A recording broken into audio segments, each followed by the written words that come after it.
I'm extremely delighted to walk you through our journey in building a data platform here at Simply Payments. My name is Roopak. I lead the data engineering team at Simply Payments, and welcome to my talk. So in this presentation, I'll start out with introduction about Simply Payments, give a brief overview of our current snapshot of the platform that is running in production. I'll touch upon our legacy architecture and our current architecture, and I'll wrap up the presentation with what we learned and some of the key takeaways. So who are we? An introduction about Simply Payments. So our core purpose is to simplify complex payment workflows. We are currently in a joint venture with Standard Chartered, also in a merger with Currency Fair. We have almost 15 billion transactions to date and rapidly growing. And we have offices in Melbourne, Singapore, Manila, US, and India. Now, so this gives a brief snapshot of the platform that is running in production. 5 data pipelines, 3 data sources, 1 million events, and 15 active users. Now, before we talk about the current architecture, I think it's important to touch upon what existed before it. And in the beginning, what we had was pretty straightforward. So all we had was basically an Amazon RDS, which is running Postgres at the back end, and our business intelligence tool, Looker, connected directly to it. And it worked pretty well.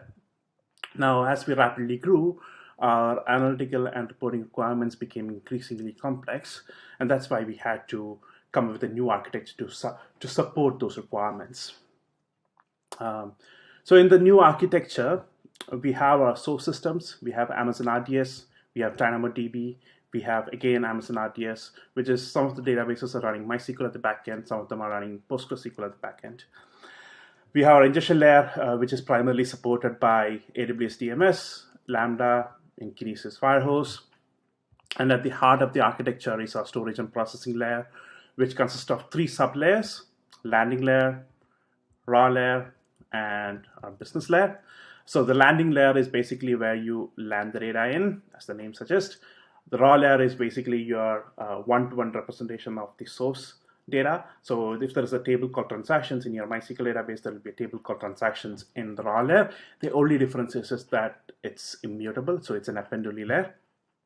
And then where you have your business layer, which is where you integrate the data and aggregate the data. So to move the data from the landing layer into the raw layer, we use primarily Glue. And to move the data from the raw layer to the business layer, we primarily use dbt, which is deployed on top of AWS Fargate and orchestrated by EventBridge and AWS Step Functions. And the whole presentation layer is currently served by Looker. In the next few slides, I'll talk about some of the services that we use, what we really liked about them, and some of the general observations. We'll start off with Glue. Glue, as you all know, it's a serverless compute platform that is provided by AWS, and it helps us to really focus on that business problem, which we really liked. It also has a feature called job bookmarks, which we rely heavily on.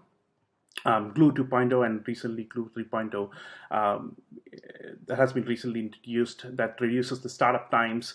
It also reduces the cost, which we really like.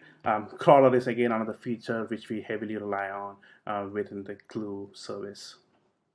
And some of the general observations is when it comes to UI and Glue workflow, we think that there are other mature tools in the market like Airflow. And DPU right sizing is something that we need to do when we continuously fine tune those Glue jobs, because once we go to production, the Glue jobs emits those metrics, and we really need to monitor those metrics in order to find the right DPUs, because that will make a big difference in the cost. Now moving on to step functions. So step functions has really worked well for us. As you can see on the right side, you can see a visual workflow of what the step functions and each of the steps will look like. It's low cost, and as I said, visual flow, and it's also lightweight in nature. Some other general observations: it's complex. So if you need to have complex graphs built in your data pipelines, then there are other better alternatives available in the market, and restartability, although there are workarounds that is provided by AWS to restart certain nodes if you want to. So DBT, it's become one of those inevitable tools in the modern data stack. What we really like is basically the test and the data quality. Testing in data is hard. You can see on the screenshot there. You can just basically mention the table name, the column name, and the test you want to run on really simple level, and you can go on to add more complex styles while formulating those queries. Lineage dependencies is something that is done really well by DBT. DBT also provides this kind of your lineage graph, and you can understand the dependencies between your various data sets. It has a very active community, so if you have not joined the DBT Slack community, I would urge you to join. There's a lot of interesting discussions happening in that. And if you want to provide value to the business quickly, which in our case it did, DBT is the tool to go. And some of the general observations is basically, what we know is basically we have not even scratched the surface of the features that is provided by DBT. There's a lot of things that we have not explored, so there's a lot of potential to be uncovered. And the other thing we would like to have is basically persistence of those DQ results, although in the newer versions of DBT, they've introduced some feature to support that.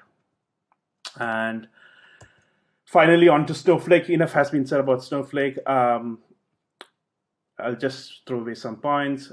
So what we really like, blazingly fast selects and inserts, compute separation, and AWS integration.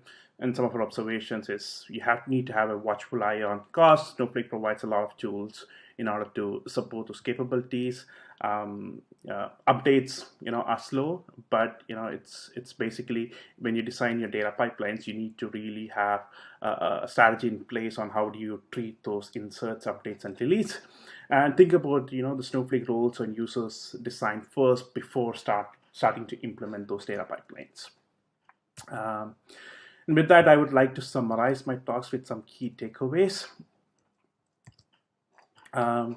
So what really worked for us was basically, we concentrated on the use cases first before diving straight into the data platform solutioning. It helps us to understand, okay, once we successfully implement the foundation, how do we, let's say, generate insights, or how do we derive value? Right? And for that, it also helps us to define some of the key success criteria, some of the metrics that is associated with, let's say, okay, after implementation, we come to the conclusion that, okay, it resulted in, let's say, X percentage of performance improvement in the report on time, so something of that sort. Also, if you look at our architecture, we have decoupling layers, and each of those layers are independently scalable. So as a company which is rapidly growing as ours, we can support those growing or rapidly scaling requirements.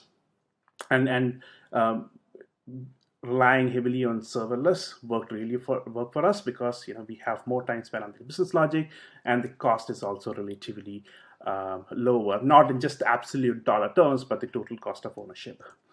And we also relied heavily on KISS principle, keep it simple, stupid, when it came to data modeling and user experience. I'd like to wrap my talk with a quote that one of my previous managers said. You're coding something today, which will be called legacy in the future. So always keep that in mind while you're delivering value to the business. Thank you.